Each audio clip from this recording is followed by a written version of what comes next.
la sesión. Hoy es 12 de junio, estamos ya casi por terminar nuestro semestre y hoy vamos a ver el tema de natalidad, fecundidad. Ya vamos a ver cuál es la diferencia entre la natalidad y la fecundidad. Entonces, bueno, antes de iniciar, no sé, Brenda, Carlos, Mariana, si tienen algún comentario, duda acerca de las guías. ¿No? Perfecto. Entonces vamos a iniciar con el tema de fecundidad, natalidad. Lo que vamos a ver hoy es como intenté sintetizar mucho el material porque normalmente pues es una clase larga, ¿no? Entonces, a ver, bueno, si logramos terminar esta sección. Igual, migración es un poco más corto porque tenemos mucha menos información disponible, entonces, bueno, si nos queda un pedacito pendiente, lo vamos a terminar de cubrir la siguiente clase. Ya está arriba también la guía de natalidad, fecundidad. Yo creo que es para ustedes que están como atendiendo a las clases, va a ser muy sencillo que respondan la guía una vez terminada la clase y que tengan todo fresco, porque es simplemente de que ustedes tengan como claro algunos conceptos básicos de los que vamos a ver hoy. Voy a empezar a compartir mi pantalla.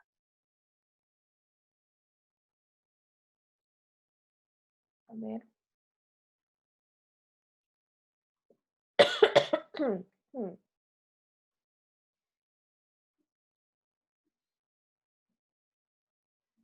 Entonces, bueno, esto es un poquito algo que traduje de como los textos básicos que publica la IUS acerca de qué es la fecundidad, ¿no? Uno de los elementos básicos cuando hacemos análisis de fecundidad es que nuestro objetivo es distinguir los determinantes inmediatos de los factores que influyen en la fecundidad. Y estos, como ya sabemos, pueden haber factores biológicos y de comportamientos que provocan variación de la fecundidad entre las poblaciones. Es importante tener en cuenta que en la demografía la fecundidad está totalmente relacionada con el número de nacimientos vivos que las mujeres tienen.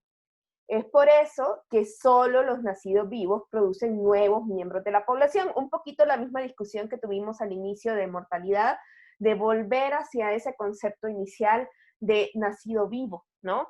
Entonces, digamos, puede ser muy importante estudiar las pérdidas, los abortos, pero no lo vamos a estudiar exactamente como fecundidad. Ya vamos a ver dónde vamos a estudiar esa parte de los abortos. La demografía se ocupa de la numeración de la gente, ¿sí? Entonces necesitamos que sean los nacidos vivos los que estamos estudiando.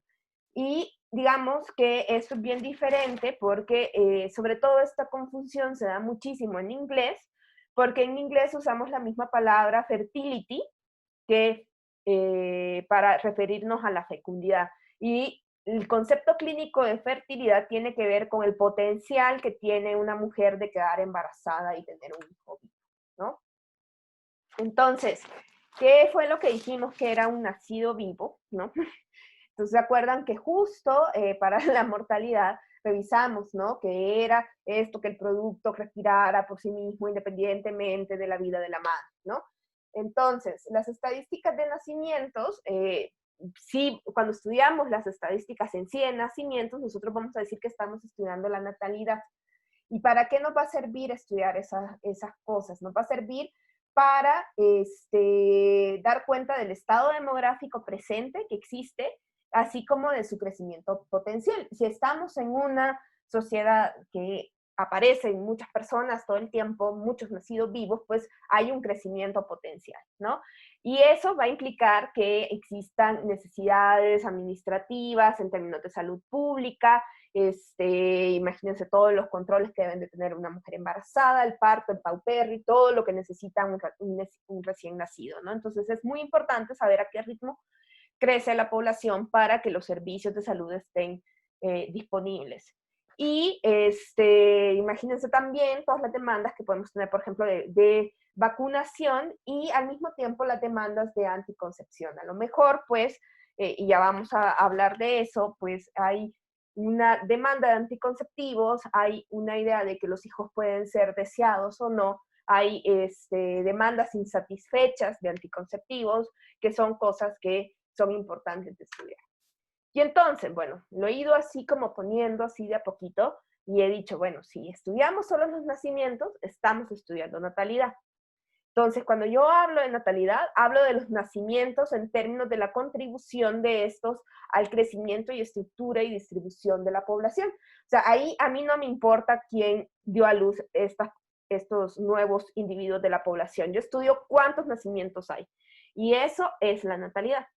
La fecundidad lo que hace es vincular los nacimientos con sus progenitores, ¿sí? Entonces estudiamos el nacimiento, pero no en términos del nuevo ser, sino de sus progenitores.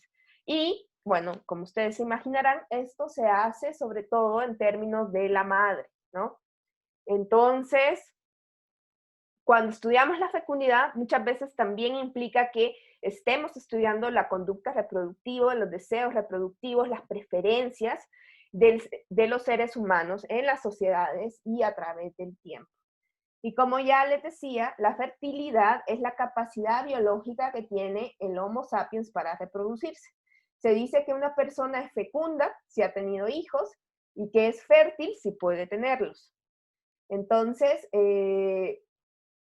los antónimos de infecundidad para fecundidad y esterilidad para fertilidad, ¿sí? O sea, si lo contrario a fecundidad sería infecundidad y lo contrario para fertilidad sería esterilidad, ¿sí? Y sí tengan mucho cuidado cuando lean cosas en inglés, que fertility en inglés es fecundidad, ¿no? Y entonces eso es un lío que uno siempre tiene con las traducciones y con cosas. Una vez mandé a traducir un artículo y entonces yo así como cambiando, no, no, no, porque todo me lo habían puesto al contrario, ¿no? Y Belty también nos va a señalar que existe, alguien se salió, creo que varios. Belty además agrega un concepto nuevo, ¿no? Nos dice que existe también el concepto de fecundabilidad. ¿Qué es la fecundabilidad? Es la probabilidad que tiene una mujer de concebir durante la etapa de su ciclo menstrual, ¿sí? O sea, ahí las mujeres no somos fértiles los 365 días al año, ¿no? Sino que tenemos un periodo en el mes donde somos realmente fértiles, ¿no? Entonces, eso es fecundabilidad, que es distinto a fecundidad, ¿no? Entonces, como que estos conceptos, estos 4 conceptos, natalidad, fecundabilidad, fecundidad y fertilidad, a veces cuando los hablamos como de diario con la gente, pues a veces los ven como sinónimos, pero realmente son distintos.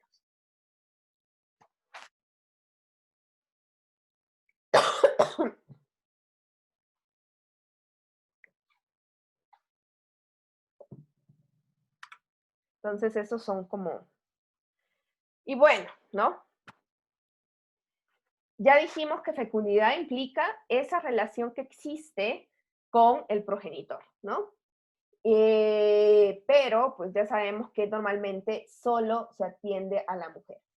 ¿Por qué estudiamos la fecundidad en términos de las mujeres? Primero, porque hay elementos, digamos, pragmáticos, prácticos, que lo hacen un poco más fácil, ¿no? Primero, las mujeres tienen un periodo más claro de vida reproductiva, ¿no? Ustedes no estarán escasos de los ejemplos donde un señor así todo, y que uno dice, bueno, que podría ser el abuelo, es el padre del muchacho.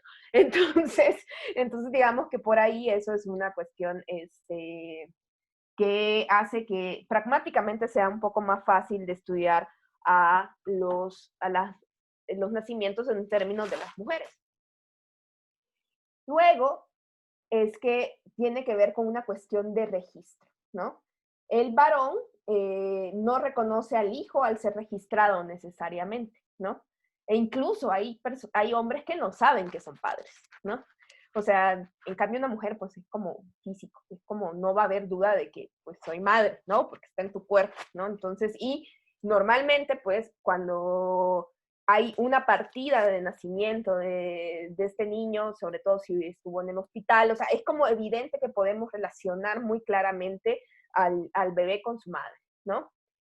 Y durante además mucho tiempo, incluso si ustedes revisan Presat, que es muy viejito, o sea, durante mucha época incluso se estudiaba la fecundidad legítima e ilegítima, una cosa horrenda, ¿no? O sea, porque estaba en términos de los embarazos que provenían de uniones libres y los matrimonios, ¿no? Pero bueno, llegó el Cairo de 1994, ¿no? Y las discusiones sobre salud sexual y reproductiva cambiaron, ¿no? Y cada vez ha habido una incorporación más amplia de que el hombre también se estudia en términos de estudiar la fecundidad, ¿no?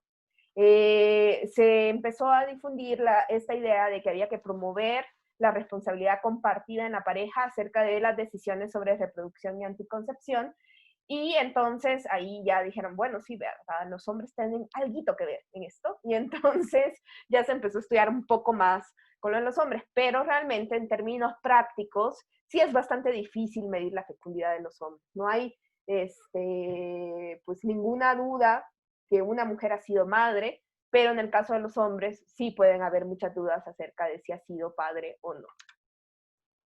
Entonces, para como contarles un poquito más,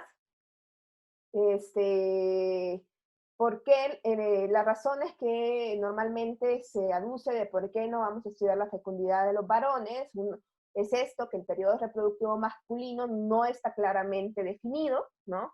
No sabemos tan claro cuándo termina, ¿no?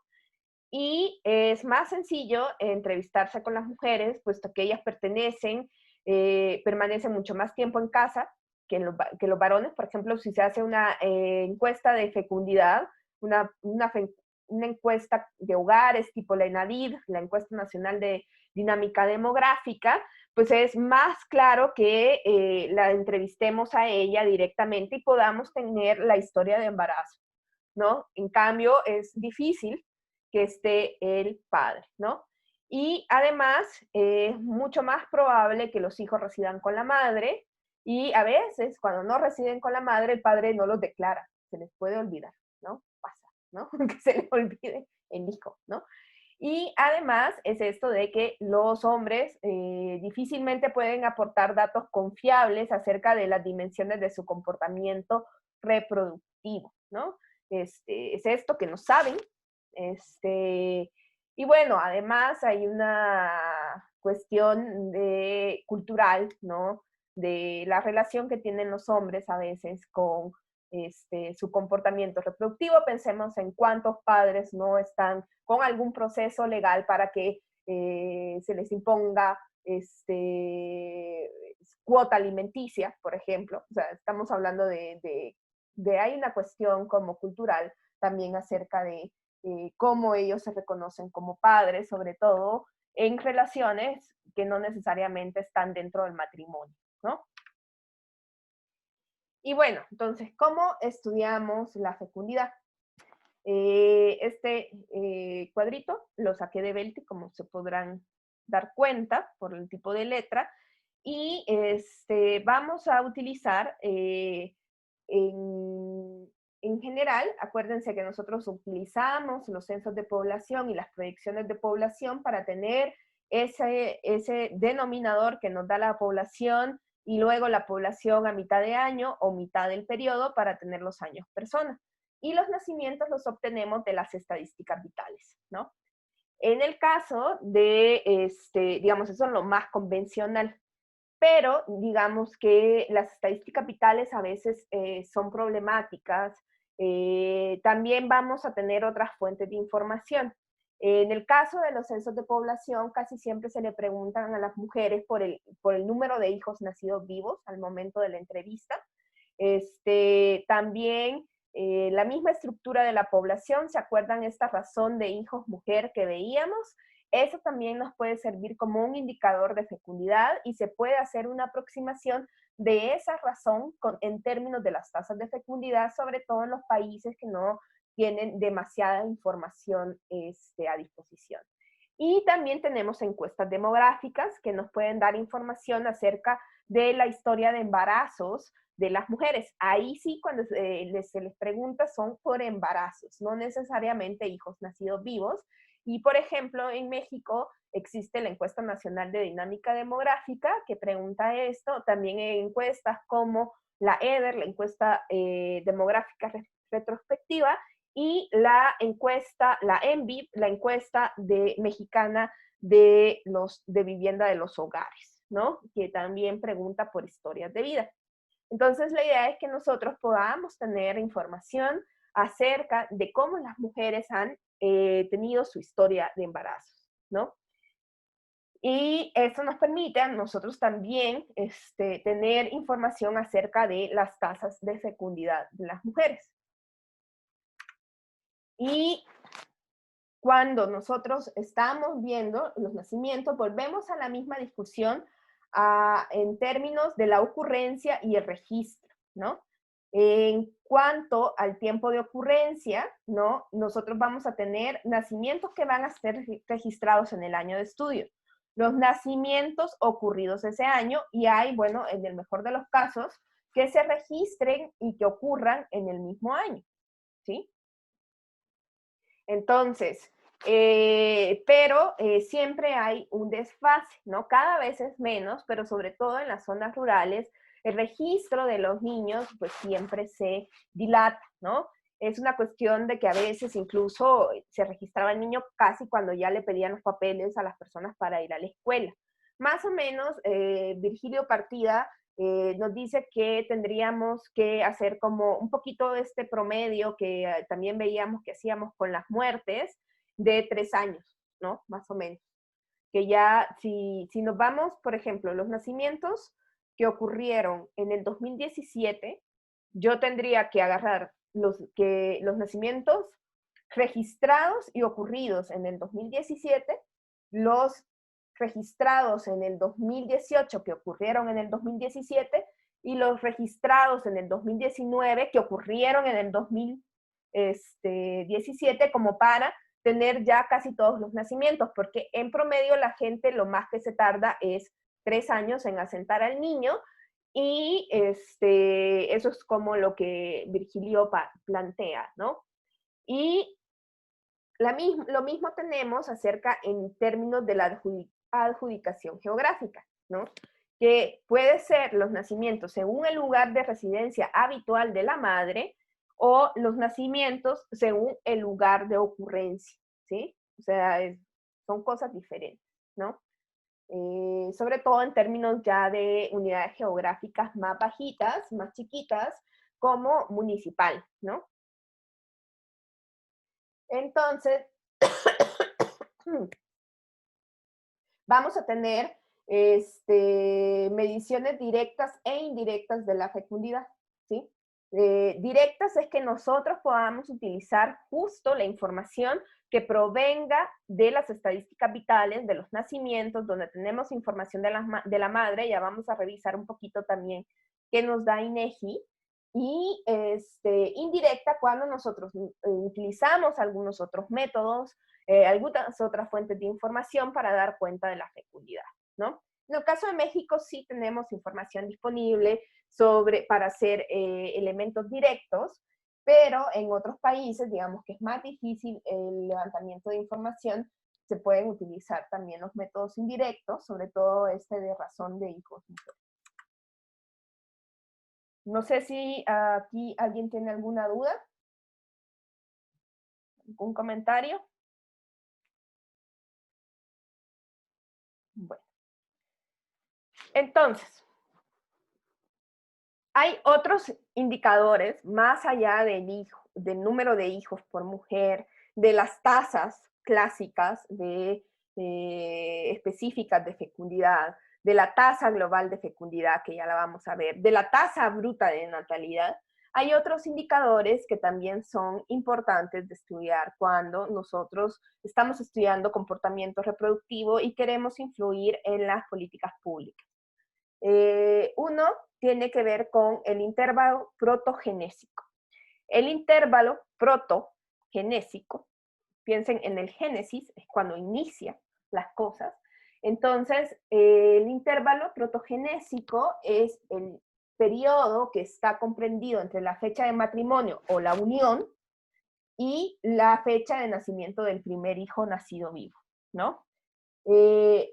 Esto no solo se puede calcular en el caso de nacimiento dentro del matrimonio o de las uniones, pero ello nos da cuenta un poco nos da bastante información acerca de cómo se toman las decisiones reproductivas y también las decisiones de nupcialidad, porque nos dice más o menos cuánto tiempo la pareja está conviviendo ellos solo como pareja, que después cuando veamos y hablemos de la transición demográfica y sobre todo de la segunda transición demográfica, este va a ser un indicador importante. Entonces, otro indicador es el intervalo intergenésico, ¿sí? Que tiene que ver con el intervalo entre generaciones de los hijos, ¿sí? Entonces, es cuánto se tardan entre el nacimiento de primer orden y de segundo orden, ¿no? Entre el hijo 1 y el hijo 2, ¿no? Y digamos, no necesitamos tanta información acerca de la unión, porque lo único que necesitamos es que exista un nacido vivo anterior, ¿no? Si una mujer ha tenido un hijo nacido vivo, pues, y tiene un segundo, pues podemos calcular fácilmente cuánto se tardó, ¿no? Entre uno y el otro. Y también tenemos la duración del matrimonio hasta los nacimientos,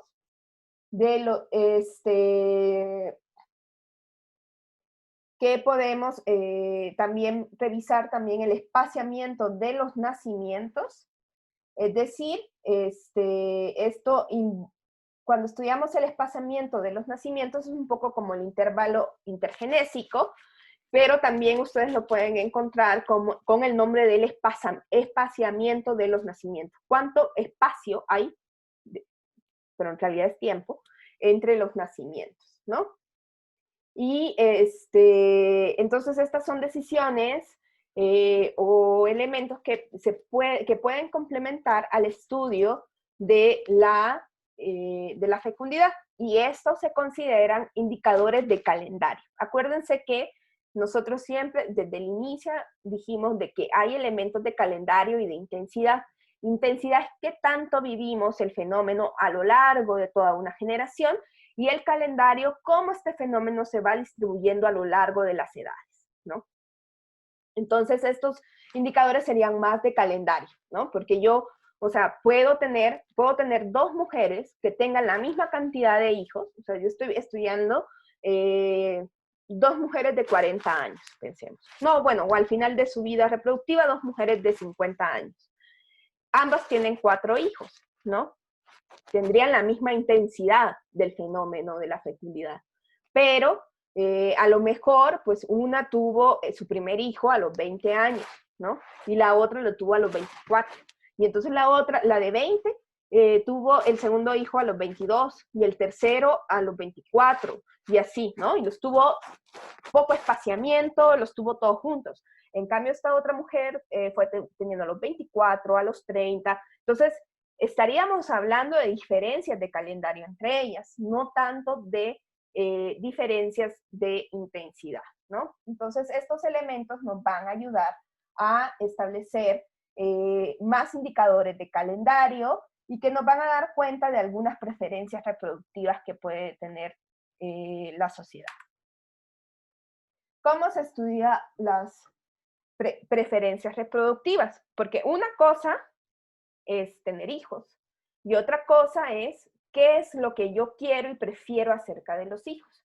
Entonces, bueno, no es porque me gusta el tema, bueno, sí, porque lo he estudiado y me gusta. Entonces hay también, no solo se estudia la fecundidad, sino también las preferencias reproductivas o de fecundidad, ¿no? La encuesta más famosa que estudia esto son las encuestas de tipo DHS, que existen a lo largo del mundo. Esto está justo copiado y pegado de el sitio web de estas encuestas, donde nos dice que cómo ellos recolectan la información acerca de la fecundidad. Primero dice que les preguntan cuántos hijos e hijas viven con la mujer, ¿no? Luego, cuántos viven en otro lado, y luego cuántos tuvo nacidos vivos y cuántos murieron. Un poquito para tener el control, ¿no? A veces, y créanme que sobre todo cuando los niños mueren a muy temprana edad, a veces a las mujeres se les olvida, ¿no? Puede ser quizás un acto fallido freudiano, qué sé yo, pero, pero entonces cuando que uno dice, ah, bueno, entonces se les pregunta a las dos. Luego se les pregunta cómo se hace esa historia de embarazo. Dice que se va llenando por cada uno de esos hijos, ¿no? El nombre, el sexo, la fecha de nacimiento y el estatus de sobrevivencia de esos nacimientos. Para los niños que están nacidos vivos y que todavía están vivos, se les pregunta acerca si están viviendo en la casa. Para los que están fallecidos, se registran como muertos. Y finalmente, también se le pregunta si la mujer está embarazada al momento de la encuesta. Eso es, digamos, para medir fecundidad, ¿no? Porque estamos midiendo la fecundidad. Pero para medir las preferencias reproductivas, a hombres y mujeres se les pregunta acerca de su deseo de tener un hijo u otro hijo, cuánto tiempo quisieran esperar entre tener un hijo y el otro, el espaciamiento, y cuál es su ideal de número de hijos, ¿no? Y esto es distinto porque muchas veces una cosa son mis preferencias y otra cosa es lo que sucede en realidad. Hay mujeres que a lo mejor se quedan por debajo de los hijos ideales que ellas hubieran querido tener. O por lo contrario, tienen más hijos que los que ellos querían tener por alguna cuestión de demanda insatisfecha de anticonceptivos, por ejemplo. Entonces, es un poco llevar de la mano los dos estudios, tanto de la fecundidad, digamos, yo no sé cómo decir el actual en español, o sea, la verdadera, y, y las preferencias, ¿no?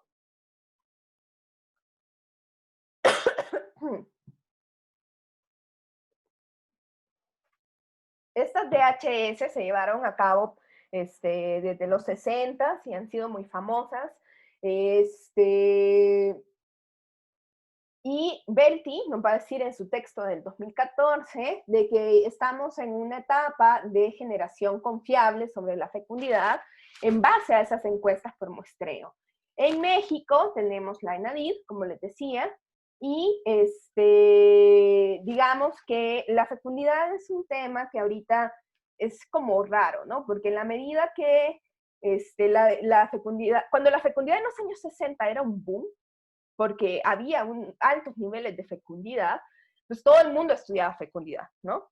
Era la migración de este tiempo, ¿no? De ese tiempo, ¿no? Ahorita el gran tema demográfico es migración. Pero entonces en los años 60 todo el mundo estudiaba fecundidad y todo con estas ganas de, es un problema que esté tan alta la fecundidad, ¿no? Entonces, como que dejó de ser un tema como tan estudiado, y entonces es esta caída de la fecundidad que problematiza todo esto que tiene que ver con las preferencias reproductivas y además, hoy en día, quizás el tema más estudiado en términos de fecundidad es la fecundidad adolescente, ¿no? Entonces, si bien para muchos la fecundidad ya no es un tema, digamos, tan hit, porque ya tiene, pues ya bajó un montón, ¿no? Y eso ya no es problema, ya las mujeres tienen poquitos hijos, ¿no? Ya no es un problema.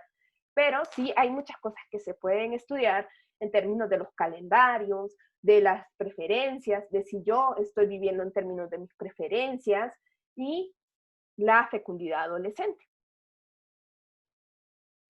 Y entonces, las dimensiones del comportamiento reproductivo también se pueden estudiar y se estudian, por ejemplo, el uso de métodos anticonceptivos, es otro tema importante, las preferencias de fecundidad y el mismo proceso reproductivo. Entonces esos tres temas casi siempre están de la mano, moviéndose entre ellos, porque están altamente relacionados, ¿no?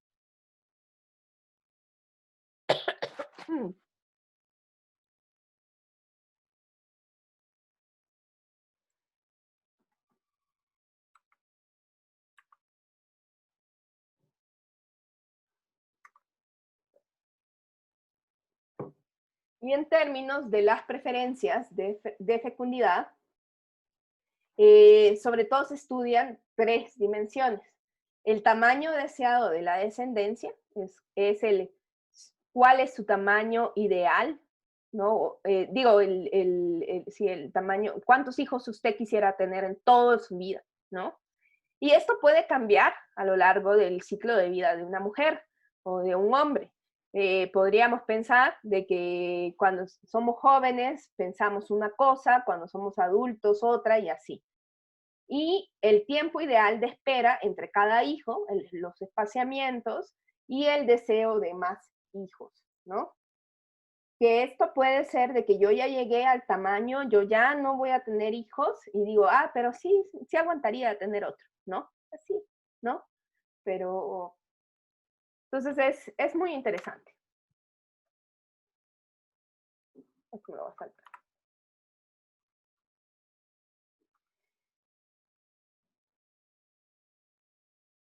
Entonces, no sé si hay alguna duda hasta ahorita acerca de los conceptos de natalidad, fecundidad, fecundabilidad, preferencias reproductivas. Yo sé que es como muchísima información de un solo, ¿no? Perfecto, gracias, Brenda. Entonces, les voy a contar la historia de las uteritas con H, ¿no? Las uteritas, ¿no? Uno de los grandes estudios de fecundidad se hizo a partir de este grupo de mujeres de una secta religiosa que se llamaba las uteritas, ¿no? Eran así tipo Amish, menonitas, ¿no? Estas mujeres dicen que, o sea, que viven, que esta comunidad fue fundada alrededor del siglo XVI por las predicaciones de un tal Hooter, y a lo largo de 300 años pues han migrado masivamente a Estados Unidos, y en 1874 llegaron 443 supervivientes de este pueblo a Dakota del Sur. Y ahí constituyeron una comunidad aislada del resto de la población y que además tienen un especial régimen de vida. ¿Por qué se las estoy mencionando? Porque a partir del comportamiento reproductivo de estas mujeres, que digamos no tienen ningún límite, se puede estudiar un poco cuál sería la fecundidad máxima de una mujer, ¿no?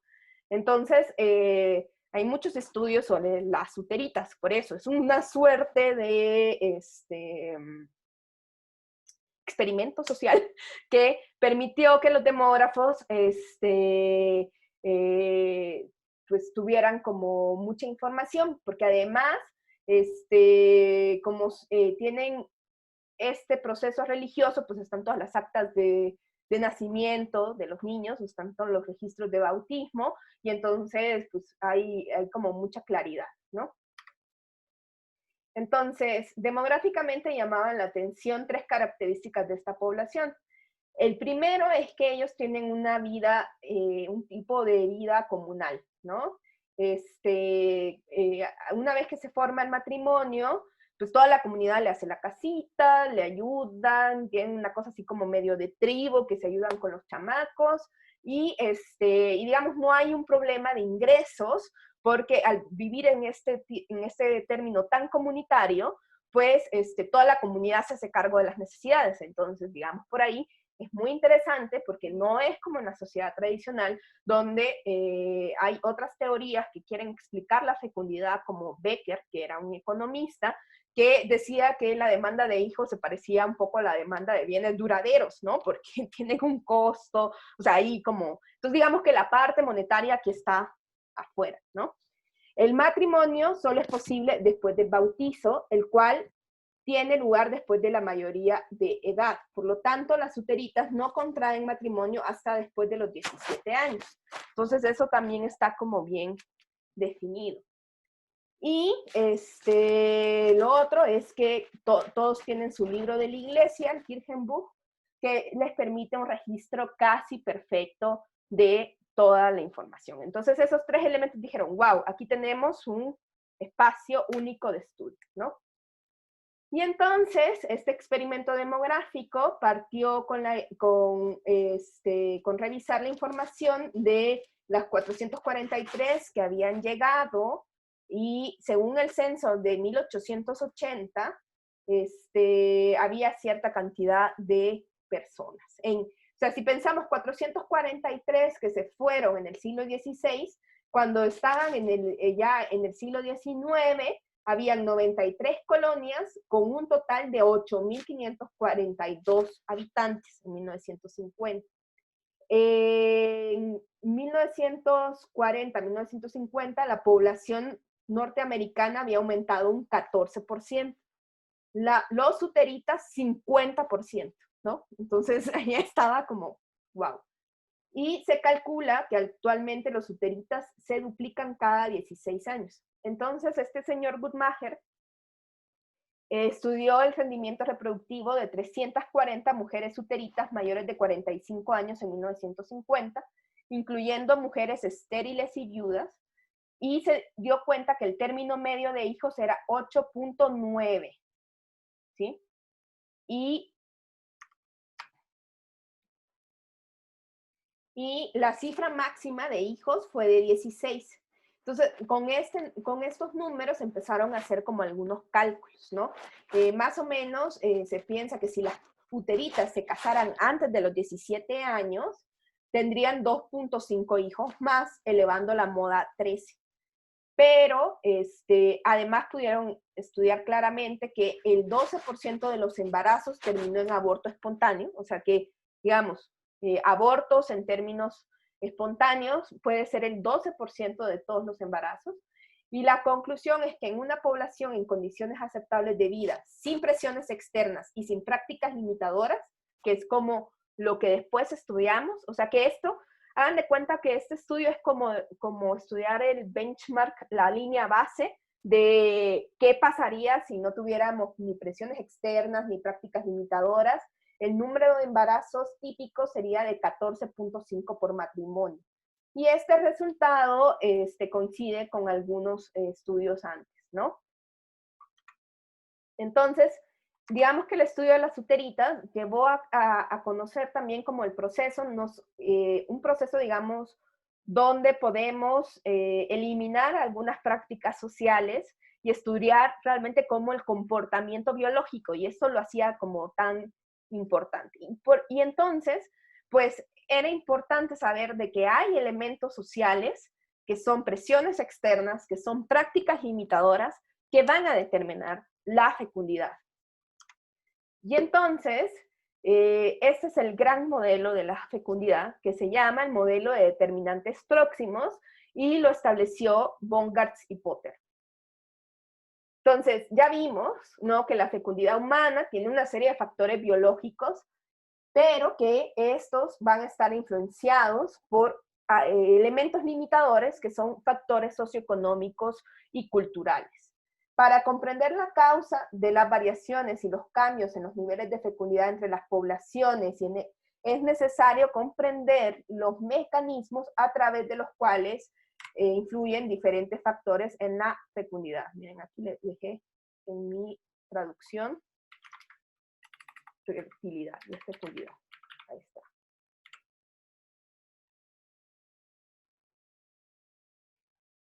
Entonces, ¿qué nos dice este modelo de determinantes próximos? Lo que nos dice es que hay procesos mediadores en la sociedad, ¿no? No es como que algo sea completamente directo. Y entonces, lo que nos dice es que hay factores socioeconómicos y culturales que afectan en unos determinantes próximos que afectan a la fecundidad, ¿sí?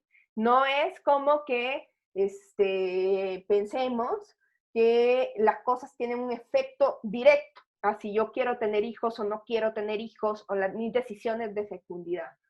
Entonces, sino que es un proceso mediado, ¿no? Hay factores socioeconómicos y culturales, pensemos, la globalización, el cambio de la urbanización, el aumento en la escolaridad, todas esas cosas son factores socioeconómicos y culturales, pero no van a afectar directamente a la fecundidad, sino que van a afectar a ciertos determinantes próximos. Por ejemplo, la escolaridad podría afectar al determinante próximo del uso de anticonceptivos, ¿no? Y ese uso de anticonceptivos va a afectar directamente a la fecundidad. Entonces, este es uno de los modelos más famosos de fecundidad. Se sigue usando, a pesar de que pues, la primera vez que se estableció fue en los 80s, y realmente a mí también me parece que es un modelo teórico que tiene un valor también por su representación, por cómo representa las relaciones multicausales en la sociedad, ¿no? Entonces, como sociólogos, creo que es importante que ustedes también analicen un poco esto de que no todo tiene un efecto directo, sino que hay efectos mediadores y cómo podemos estudiar esos efectos mediadores.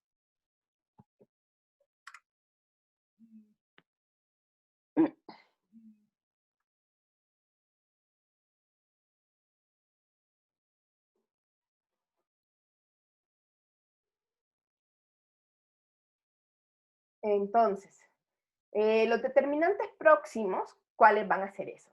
Son factores biológicos y de comportamientos a través de los cuales influyen las variables sociales, económicas, culturales y ambientales, ¿no?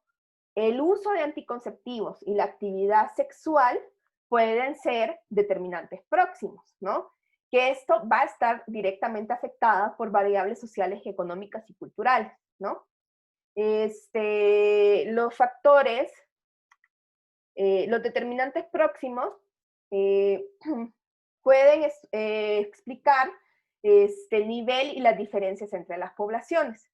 Vamos a tener determinantes contextuales o indirectos, tales como la mortalidad infantil, la urbanización y el nivel educativo, y determinantes próximos o intermedios. Por ejemplo, la edad a la primera unión y el uso de anticonceptivos, ¿no? Y entonces son la mortalidad infantil, la urbanización, el nivel educativo, van a afectar a estos determinantes próximos, ¿sí? Hay también determinantes que se consideran no convencionales, como la globalización, las cuestiones de género, el empoderamiento de la mujer, que han emergido en la discusión sobre los factores de descenso de la fecundidad. Y bueno, ahorita es un desafío de saber cómo estos afectan directamente a los determinantes próximos, ¿sí? Entonces, los determinantes próximos también los pueden ustedes entender como variables intermedias. Son factores biológicos y de conducta a través de los cuales, y solo a través de los cuales, variables económicas y culturales y ambientales afectan la fecundidad. Y, pues como su nombre lo dirá, su característica principal es que actúan directamente, ¿no? Entonces, por ejemplo, acá este es del texto que les pongo a leer, nos señala que Davis y Blake en 1956 estableció 11 variables y de esas 11 variables, Baumgart agarró un par y demostró que la diferencia en la fecundidad de las poblaciones se debe mayormente a la variación de por lo menos 4. O sea, Davis y Blake dijeron, hay como 11 determinantes próximos. Y Baumgart dijo, a ver, estudió y dijo, miren, de esos 11, realmente solo sirven 4, ¿no? Y entonces Baumgart se estableció que era la nupcialidad, el uso de anticonceptivos, la infecundidad posparto y el aborto inducido, ¿no? Hay un periodo después de que las mujeres dan a luz que son infecundas. Y esto también tiene que ver con las prácticas de amamantamiento, ¿no? Que hacen que las mujeres pues sean menos fecundas, ¿no? Entonces, esas 4 son los determinantes próximos. ¿Cuáles eran esos 11? ¿No? Hay algunos que los separan diciendo, bueno, hay variables, aquí vamos a ver un poco más de las 11, que tienen que ver, hay factores que están afectando el riesgo a tener una relación sexual, ¿no? Que son los que se le llaman las variables de mantener relaciones sexuales, ¿no? Obviamente, para uno tener hijos, tiene que tener relaciones sexuales, o sea, no aparecen por, no somos la Virgen María, ¿no?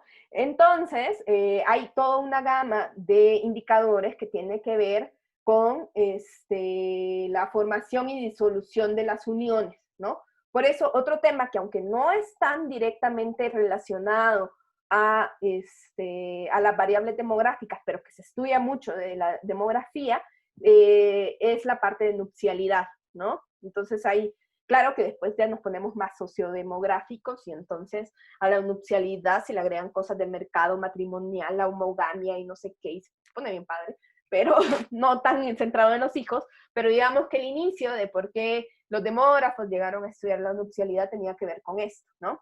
Y entonces, una de estas variables tiene que ver la edad a la primera relación sexual, ¿no? Por ejemplo, ¿no? Obviamente, eso implica que mi periodo de exposición al riesgo se va ampliando, ¿no?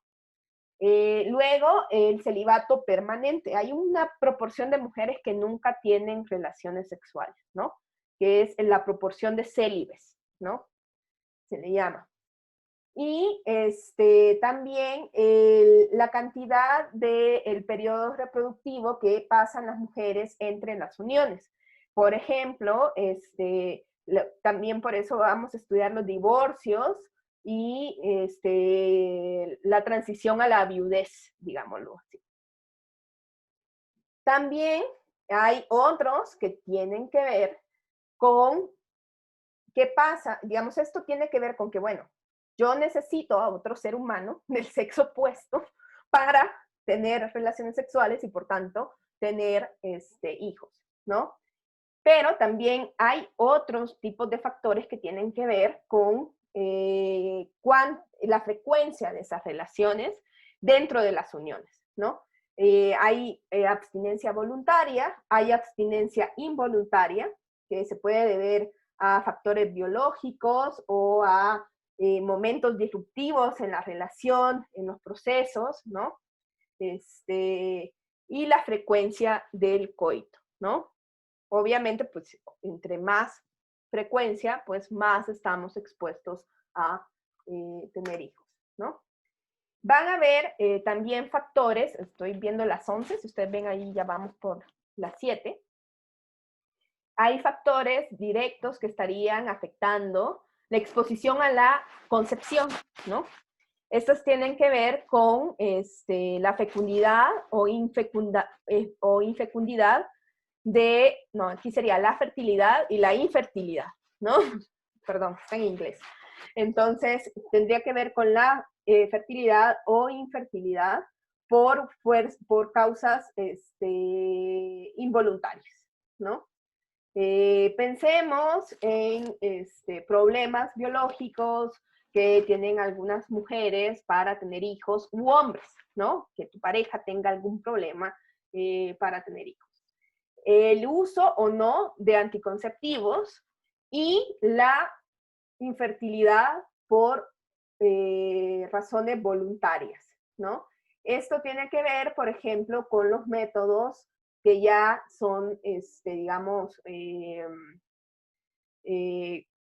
¿cómo se llaman? Permanentes, ¿no? Los métodos de anticoncepción permanentes, ¿no? Y luego van a haber otros factores que van a afectar los procesos de gestación, ¿no? Por ejemplo, ahí podemos ver las muertes fetales por causas voluntarias y por causas involuntarias, ¿no? Que es un poco la tasa de aborto, ¿no? Pueden haber abortos que son involuntarios y abortos voluntarios, ¿no? Y entonces, de esos 11, se redujo esa lista a 7 y de esos 7 se redujo la lista a 4, ¿no?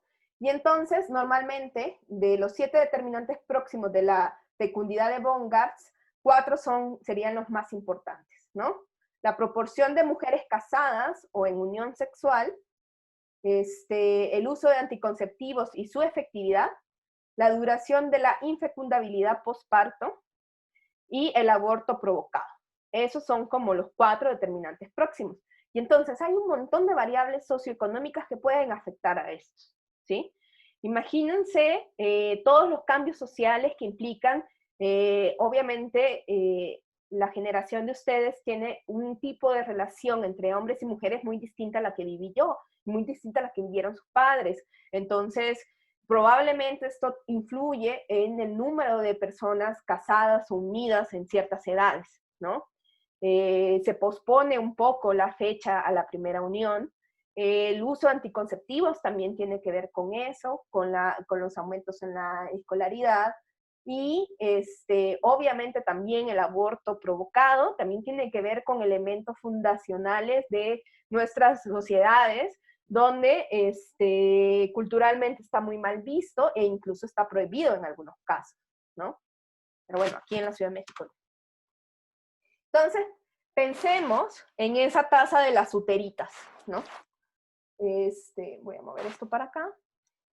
Esa tasa de las uteritas, que es como lo máximo que nosotros podríamos tener.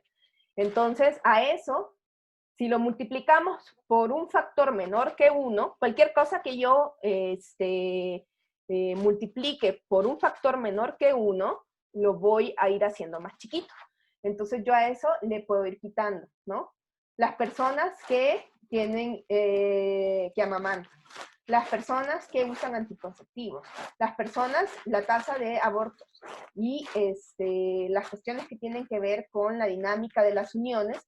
Y entonces, ya cuando le quito todos estos condicionamientos, voy a poder explicar la tasa de fecundidad. O sea, va a depender de estos factores cuánto nos queda de la tasa de fecundidad de las uteritas, ¿no? Digamos, lo de las uteritas ahí sin ningún, sería toda esta barrita, ¿no? Pero a la medida que nosotros vamos poniendo limitantes y que esos determinantes próximos tienen que ver con estos limitantes socioeconómicos, culturales, esa tasa va bajando, ¿no? Porque no todas las mujeres salen embarazadas, ¿no? Y entonces ese es el modelo de Baumgartz. No sé si alguien tiene alguna duda, algún comentario. No. Y bueno, obviamente tenemos que estudiar un poquito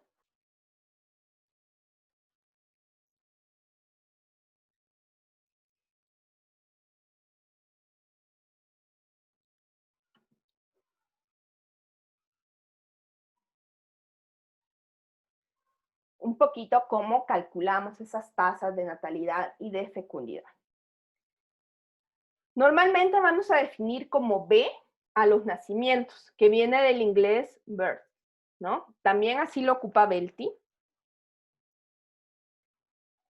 Y nosotros podemos tener los nacimientos que ocurren entre un periodo, ¿no? Vamos a tener los nacimientos que ocurren entre dos momentos que estamos observando en el tiempo.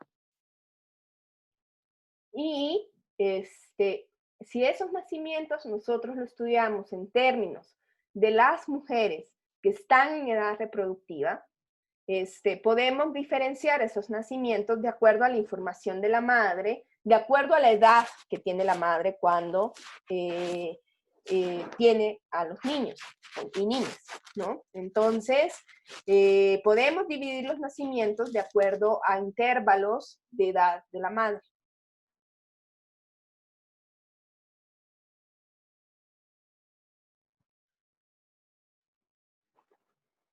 Y la tasa de natalidad bruta, la tasa bruta de natalidad es cuando yo divido el número de nacimientos que ocurrió en un año, por ejemplo, o en un periodo, y lo divido entre los años persona vivido de esa población. Esa es mi tasa bruta de natalidad.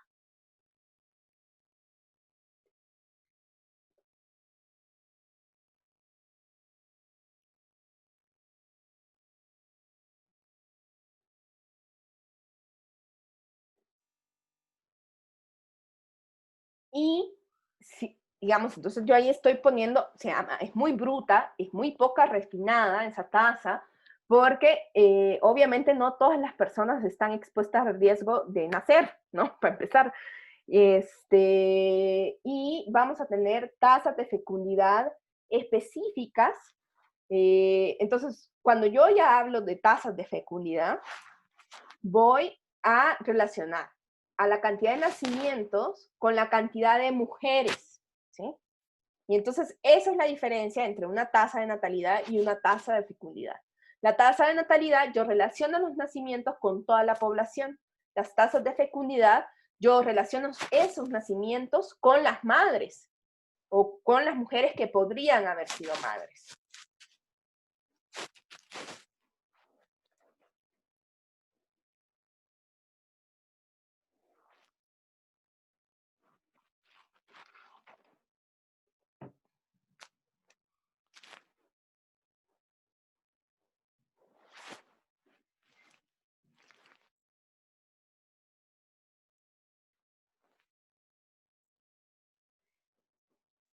Y normalmente esas tasas de fecundidad se van a poner como con una F.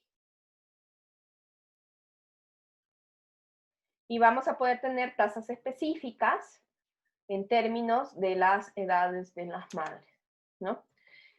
¿Qué nos dice, cuál es la, digamos, notación que usa Belti? Para Belti, la tasa de mortalidad, para Belti siempre la N es población, esta es la población media, entonces nosotros tenemos los nacimientos ocurridos en el periodo, la población media, y normalmente se pone por cada 1000. Si ustedes se acuerdan, la de mortalidad era por cada 100.000, esta como es más grande, digamos, entonces se estudia como cada 1000.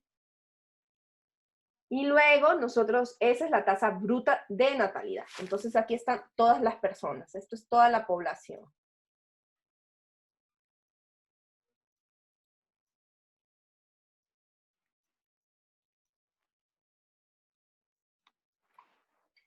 Y vamos a tener la tasa de fecundidad general,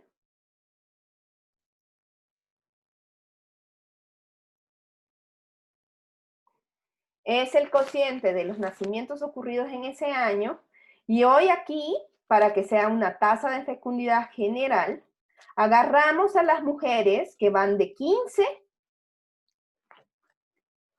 y si a 15 le sumamos 35, llegan hasta 49, ¿no? Entonces, normalmente cuando estudiamos la fecundidad, lo estudiamos de 15 a 49. Obviamente la gran excepción, y por eso casi siempre se estudia aparte, es la fecundidad de menores de 15 años, ¿no? Que es una situación muy complicada, porque además también eso está en términos de más, es una discusión de salud pública y de derechos, ¿no? Entonces, esa es la diferencia entre una tasa bruta de natalidad y una tasa de fecundidad, ¿no? Y acá solo van las mujeres, ¿no? Y aquí van todos, sin importar la edad que tengan, y aquí mujeres en edad reproductiva. Los años persona vividos de las mujeres en edad reproductiva, ¿no? Porque son las que estuvieron expuestas a tener hijos, ¿no? Aunque, pues sí. Luego, nosotros tenemos que podemos encontrar las tasas específicas.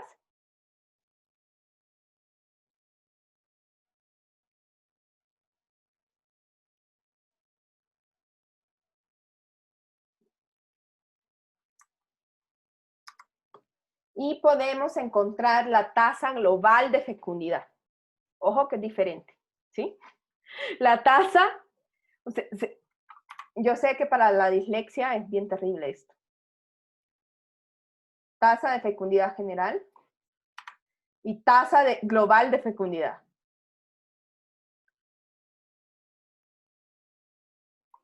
Esto es diferente. ¿Qué es la tasa global de fecundidad? Nosotros rara vez tenemos información de cohorte. Creo que a lo largo de todo el curso sabemos que la importancia de las cohortes y lo difícil que es, Y por eso nosotros siempre nos vamos a nuestra revisión de la cohorte ficticia, ¿no? Entonces, cuando nosotros hacemos el estudio de las mujeres que están en edad fértil en un momento, y nosotros suponemos que cada una representa como la información de que las personas van a vivir normalmente, o sea, el supuesto de cohorte sintética o cohorte ficticia, nosotros podemos obtener las tasas individuales o quinquenales de cada una, ¿sí? Y si multiplicamos cada una de las tasas por 5 y lo sumamos, o sea, si sumamos esto y lo multiplicamos por 5, al revés, si nosotros sumamos todo eso, vamos a tener una medida que se aproxima a como el promedio de la población. O sea, si una mujer inicia su vida reproductiva en este momento, ¿cuántos hijos llegaría a tener a lo largo de su vida reproductiva en las condiciones como promedio, ¿no? De la población? Y entonces eso nos da la tasa global de fecundidad, ¿sí? Yo voy, y ahorita ya vamos a revisar un par de tabulados si nos queda chancecito.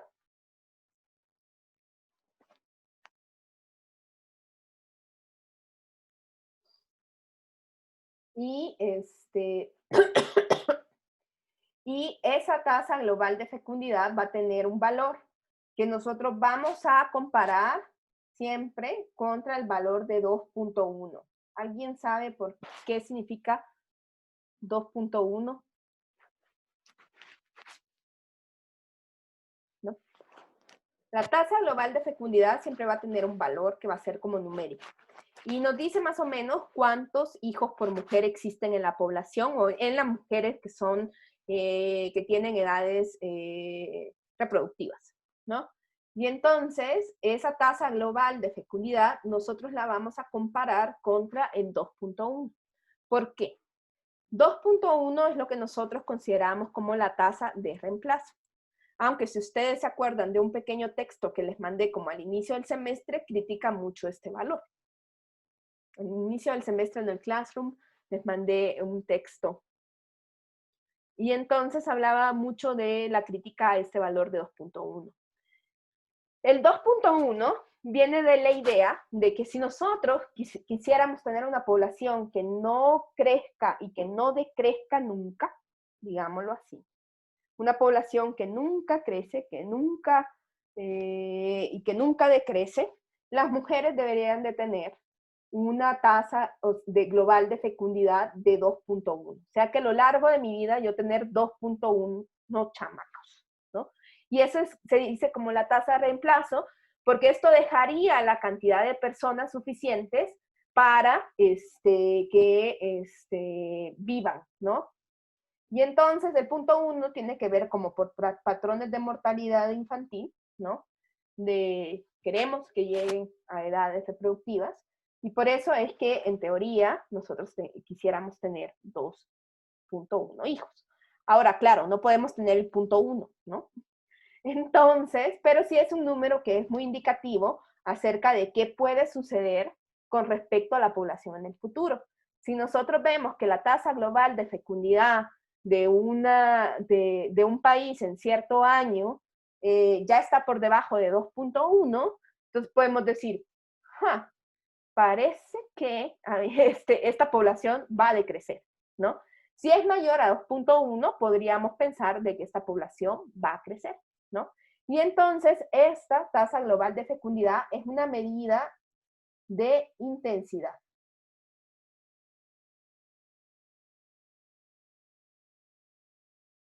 Porque nos está diciendo cuánto afecta el fenómeno.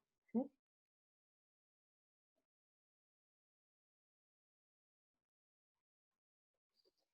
Pero es una medida de intensidad que se construye con las tasas quinquenales de fecundidad. O sea que si nosotros dividimos esas tasas, podemos encontrar las tasas específicas y, por ejemplo, ver cuántos nacimientos hubo de mujeres que tenían entre 15 y 19 años y dividirlo entre los años persona vividos durante el periodo de mujeres entre 15 y 19 años, ¿no? Entonces podemos hacer todo eso hasta los 49 y si lo multiplicamos por 5, eso nos da la tasa global de fecundidad. Así se calcula, ¿no? Pero estas tasas quinquenales son muy importantes porque, digamos, si la tasa global de fecundidad nos mide intensidad, cuando yo veo las tasas de fecundidad de manera a lo largo de las edades, yo puedo ver el calendario, ¿no? ¿Se acuerdan que la clase pasada nosotros vimos un poco el modelo de Gompers para ver cómo se veía la mortalidad y eso era un comportamiento de calendario? Pues bueno, este también tiene, cuando nosotros analizamos las tasas de fecundidad, podemos ver comportamientos de calendario, ¿sí? Y entonces, nosotros, ¿cómo analizamos esto? ¿Sí? Primero, son datos que Belty nos arroja en un texto del 2012 de las tasas de fecundidad que va desde 1975 al 2005. Miren cómo estaba en los 70, las tasas de fecundidad. Aquí van los grupos quinquenales y aquí van las tasas de cada uno de los grupos quinquenales. Entonces, vemos que este valor era pequeño, pero aún mayor, y vemos este patrón, ¿no? ¿Dónde está el punto máximo? Entre 20 y 24 años, ¿sí? Entonces, nosotros podemos ver, o sea, si todas estas tasas están por encima de estos valores, nosotros decimos, bueno, o sea, sí se ha reducido la intensidad de las tasas de fecundidad porque todas, no importando la edad, están más altas que el resto, ¿no? En los años 70, pues las tasas de fecundidad eran mucho más altas en todas las edades. Entonces, inequívocamente podemos ver que hay un efecto de intensidad. Ahora, para ver los efectos de calendario, nosotros nos tenemos que fijar cuál es la relación que existe entre el valor máximo y el valor mínimo. Entonces, vemos acá que la cúspide, y entonces Belty nos dice que según Naciones Unidas, podemos ver que hay modelos de cúspide temprana, va a decir, que es donde la máxima fecundidad sea entre los 20 y los 24 años. Cúspide tardía, que la máxima fecundidad sea entre los 25 y 29 años, que más o menos Japón anda por ahí. Y la cúspide dilatada, que la máxima de fecundidad sea entre los 20 y 25. O sea que digamos que no hay mucha diferencia entre el grupo de 20-24 y de 25-29. O sea que se ve casi como una línea recta, ¿no? Entonces se dice dilatada porque digamos que la meseta se queda ahí como un buen rato, ¿no? Entonces, si ustedes se fijan, a pesar de los cambios de intensidad en la fecundidad en México, como vemos en esta gráfica, realmente en términos de calendario, pues no, digamos que aquí se ve un poquito de dilatación, pero no queda tan clara tampoco, ¿no? Y ya les traigo otros datos un poco más en términos de las proyecciones. Y entonces, si ustedes se fijan, México sigue teniendo este comportamiento donde el punto máximo sigue siendo de 20 a 24 años, ¿no? Entonces, México no ha cambiado tantísimo su comportamiento reproductivo en términos de calendario, sí en intensidad, obviamente, ¿no? Porque ya no tenemos esas tasas de fecundidad sumamente altas, ¿no? Pero en términos de calendario, lo que vemos es que siguen teniendo las mujeres sus hijos muy jóvenes, ¿no? Y ese es un patrón fundamental de México, donde digamos que todo esto, y que lo vamos a ver ahorita, después que hablemos de la transición demográfica, nosotros lo que vamos a ver es que en México las mujeres, digamos, una característica de la fecundidad en México es que las mujeres empiezan, digamos, muy jóvenes a tener hijos, y el intervalo intergenésico entre el primero y el segundo hijo es muy cortito, y el protogenésico es casi nulo, o sea, es de casi un año. O sea, las mujeres se casan, tienen el primer hijo, a los 2 hijos al año y medio tienen el segundo. Así, rápido salen, ¿no? Entonces, eso es un comportamiento muy particular que quiero que tengan presente porque luego vamos a revisar por qué pasa eso en México en términos de la transición demográfica y qué especial tiene México en términos de eso, ¿no? Esta es otra gráfica que, digamos, este es con proyecciones de CONAPO, y si vemos, pues tampoco se proyecta que vaya a cambiar esto de esta cúspide temprana, ¿no? Seguimos manteniéndonos como de cúspide temprana. No sé si alguien tiene alguna duda, algún comentario. Bien, entonces nos vamos a ir a el INEGI.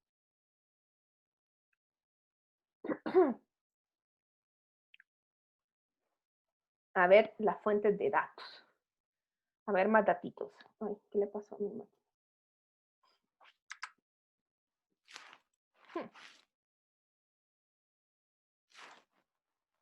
Ahí está.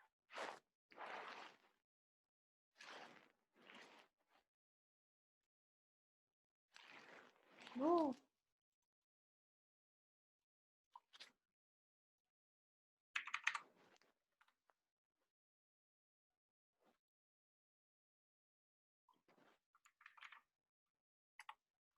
Ahí está. Entonces, vamos a buscar acá, vamos a irnos al INEGI, ¿no? Y vamos a revisar los resultados de esa encuesta nacional de dinámica demográfica de 2018. Entonces, nos vamos a ir a INEGI, ¿no? Acá en el sitio INEGI, nos vamos a ir acá a datos.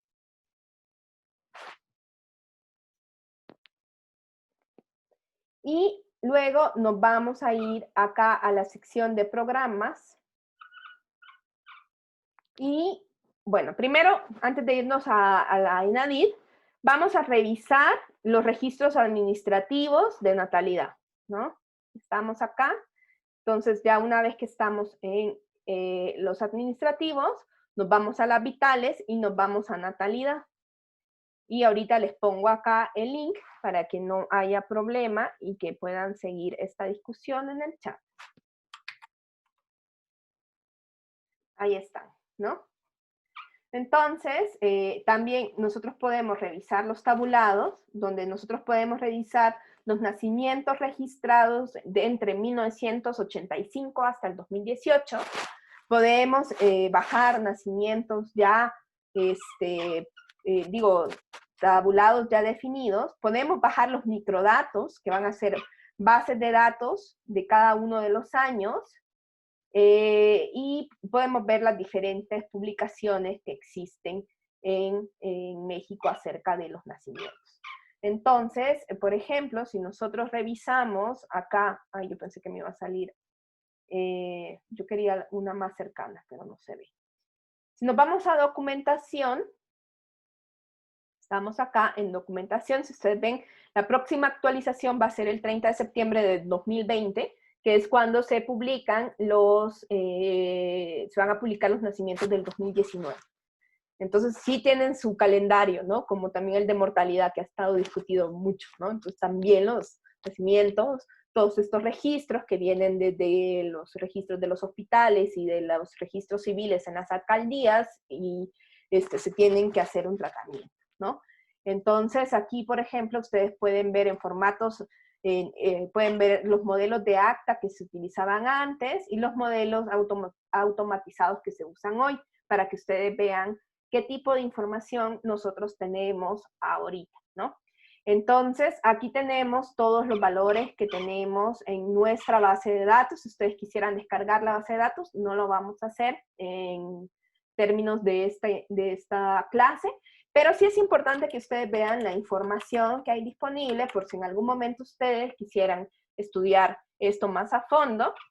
Entonces, nuevamente tenemos la entidad de registro y municipio de registro, el juzgado u oficialía, la fecha de registro y luego los datos del registrado, ¿no?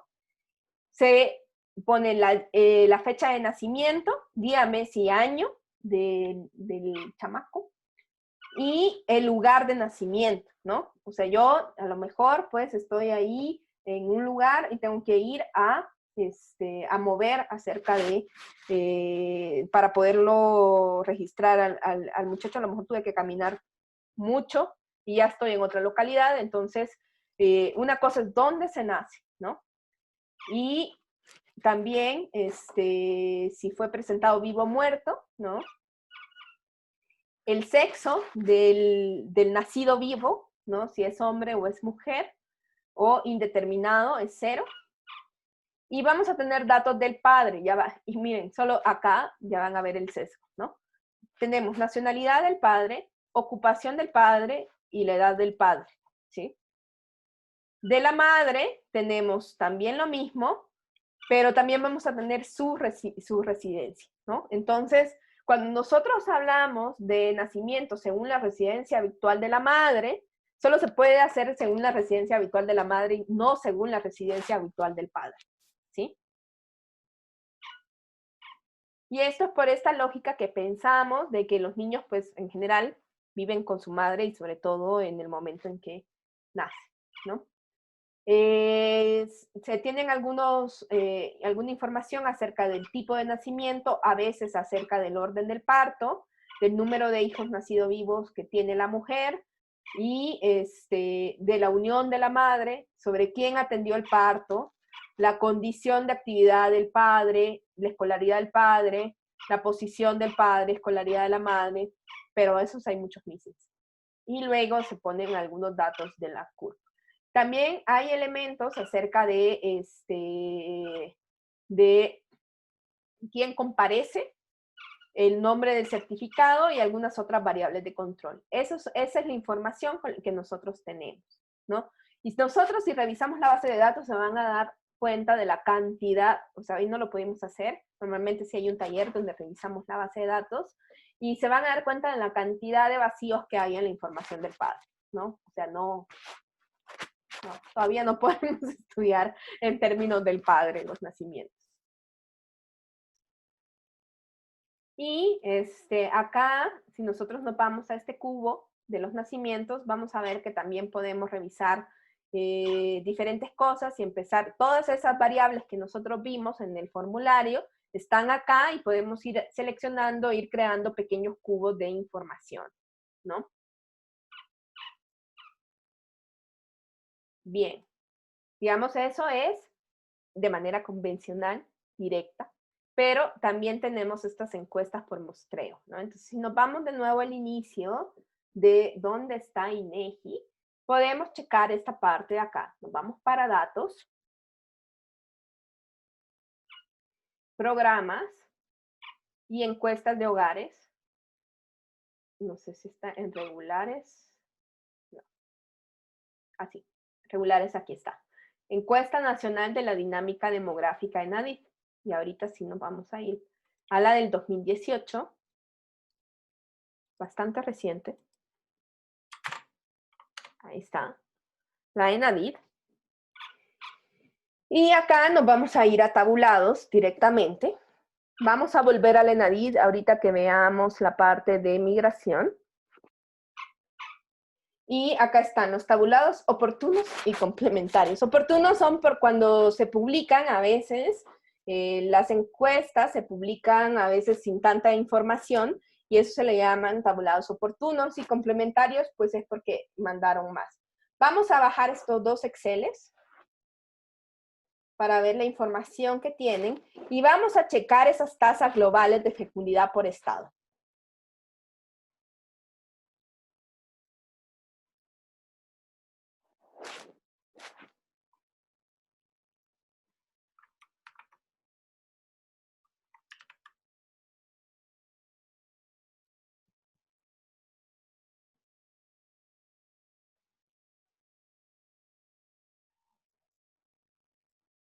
Si nosotros descargamos esos Exceles que están acá, vamos a ver que, por ejemplo, en los tabulados de principales resultados, vamos a ver que o sea, ese Excel se bajan un montón de Exceles, y el segundo dice fecundidad. Vamos a abrir ese y vamos a ver estos cuadros que no necesitamos nosotros hacer como tanto, y vamos a revisar que aquí ya está.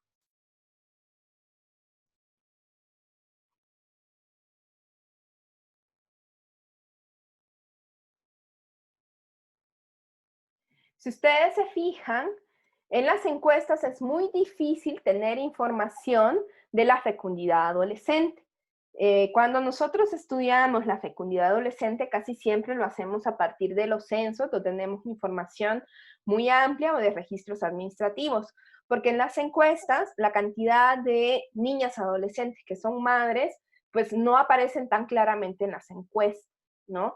Entonces, para estudiar el embarazo adolescente, probablemente ustedes necesiten o irse a los censos, a la encuesta intercensal o a registros administrativos para estudiar la fecundidad de aquellas mujeres que tienen hijos a edades menores de 15 años. ¿Qué pasa? ¿No? Hay niñas que tienen hijos a los 10, 11 años, ¿no? Está registrado eso y se puede ver en los registros administrativos, muy tristemente, ¿no? Esa situación que sin duda tiene que ver con una falta de acceso, que es un problema de seguridad pública y sobre todo de derechos, ¿no? De las niñas. Entonces, acá ustedes pueden ver que en estos tabulados oportunos tenemos, ya vamos a ver también los complementarios que nos dicen de fecundidad. Nos dice,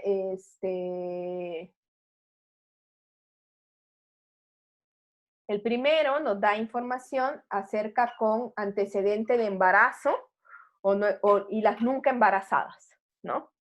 Entonces eso es importante porque vamos viendo, podemos ir viendo las diferencias de las nunca embarazadas. Si ustedes se fijan, aquí hay, según esta encuesta, en México hay un 7.7% de mujeres que tienen entre 45 y 49 años que nunca han estado embarazadas, ¿no? Esos, digamos, son esas célibes, ¿no?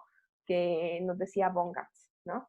En el siguiente cuadro, lo que nosotros observamos es esa famosa tasa global de fecundidad, ¿sí?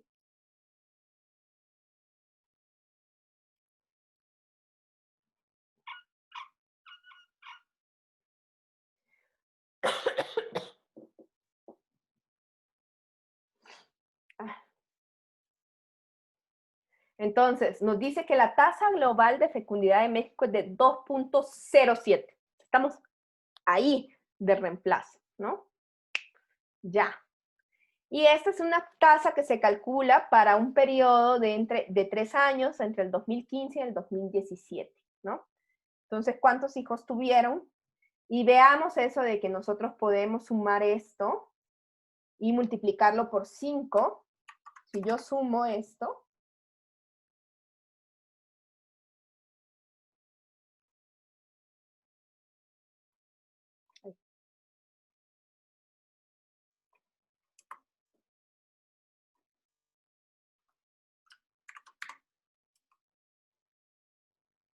entonces, las tasas están por nacidos vivos por cada 1000 mujeres. Por eso aquí nos da 2.0, nos da 2000. Entonces, para llegar a la tasa global de fecundidad, tengo que dividir eso entre las 1000, ¿sí?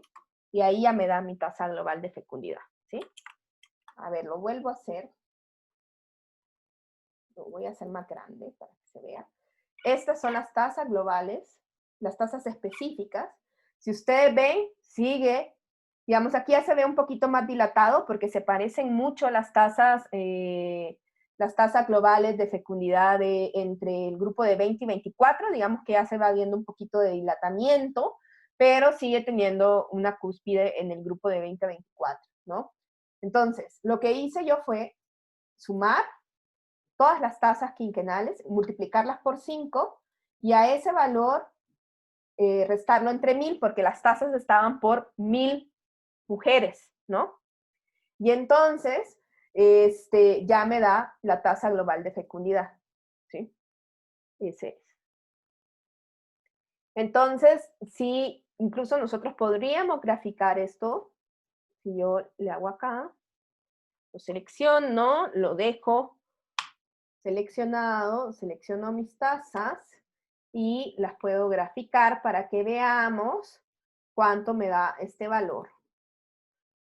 ¿Ustedes ven? Aquí se ve mi tasa global. Ese es como el comportamiento típico de las tasas específicas y vemos que sigue habiendo una cúspide en el grupo de 20 a 24 años, ¿no? Esa sería de acá.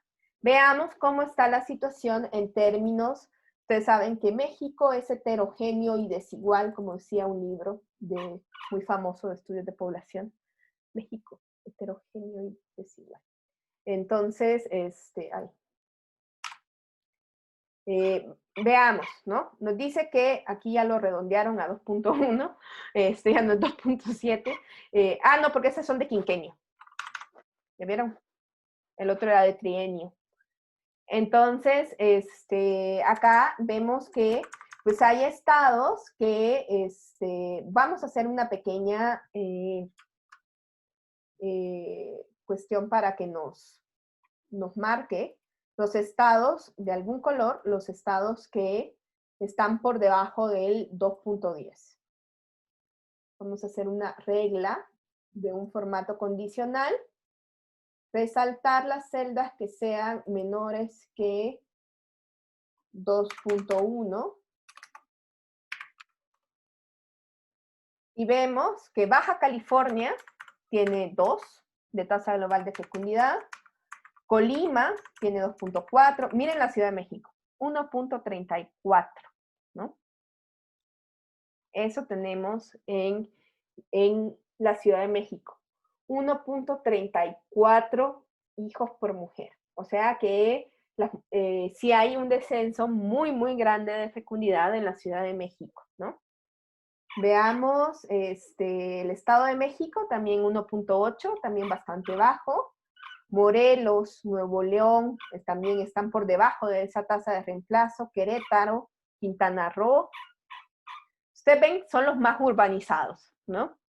Ahí podríamos ver muy bien ese efecto mediador, ¿no? Entonces, vean cómo es de diferente. Hoy veamos también los tabulados que tenemos.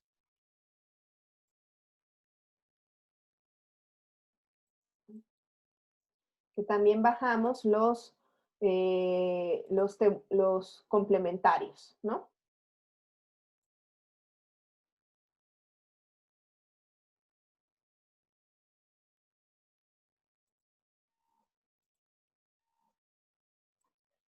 Listo. Y entonces, si vemos también, hay unos tabulados complementarios de fecundidad, son los primeros que se ven. Vamos a ver qué información nos arroja ya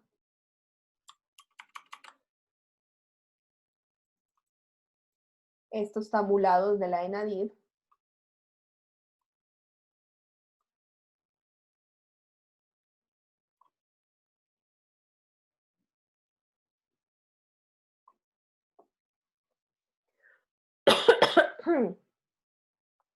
Si ustedes ven, lo que tenemos también es el promedio de hijos nacidos vivos. Tenemos las mujeres alguna vez embarazadas y que a mí me gusta que revisemos mucho porque da cuenta de este determinante próximo, de cómo empieza muy temprano y que esta edad media, el primer hijo nacido vivo en las mujeres en México, se ha mantenido muy, muy temprana, ¿no? En este 2.12 vamos a ver que la edad promedio al primer hijo en México es a los 21.4 años, ¿no? O sea, esto es bastante temprana, ¿no? Y vemos que puede ir bajando, pero veamos, por ejemplo, la de la Ciudad de México, que digamos, aquí hay un poco más de envejecimiento, porque ya vimos que hay una tasa de fecundidad también bastante más baja, es casi de 23 años, ¿no? La edad al primer hijo. Pero si ustedes ven Guerrero, es a los 20.6, ¿no? Y esto es un promedio, ¿no? De todas las mujeres, ¿no? Entonces, la verdad es que ahí está siempre, ¿no? No se mueve de menos de 22 años y ha estado como estable a lo largo de mucho, mucho tiempo, ¿no? y es uno de los patrones más característicos de México acerca de su fecundidad. Y creo que también es compartido por muchos países de América Latina, ¿no? No sé si alguien tiene alguna duda, algún comentario que quiera hacer antes de que cerremos esto. ¿Alguna duda, algo que quisiera revisar acerca de los tabulados?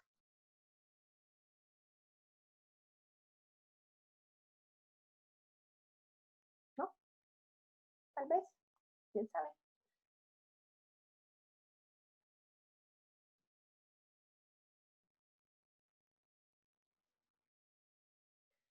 Bueno, entonces yo me quedo acá y nos vemos el próximo viernes. Yo creo que si rápidamente ustedes llenan la guía, yo creo que lo pueden hacer ahorita que tengan todo como bastante fresco. No es muy larga, es más como de explicar algunas cosas, y si tienen dudas, me escriben o pueden, yo voy a intentar subir rápidamente la, la grabación. Y bueno, para que vayan llenando estas guías y no se me atrasen mucho y no anden corriendo el 3 de julio, ¿sí? Probablemente el 3 de julio les dé una guía que es así, voy a dar más chance, ¿no? Porque va a ser como la última, ¿no? Pero tampoco va a ser muy largo, porque pues, si ese día vemos tema, pues también necesito tener guía de ese tema, no es porque sea de temas anteriores, no, sino que es para evaluar el tema que veamos justo ese día, porque ese día sí vamos a tener clase. Entonces, nos quedamos ahí. Si nadie quiere decir nada, María, Mariana, Carlos, Ale, Iván, Brenda, ¿no? Listo. Pues entonces ahí nos quedamos y nos vemos el próximo viernes. Cuídense, por favor. Gracias. Estén sanos, por favor. Cuídense. Bye.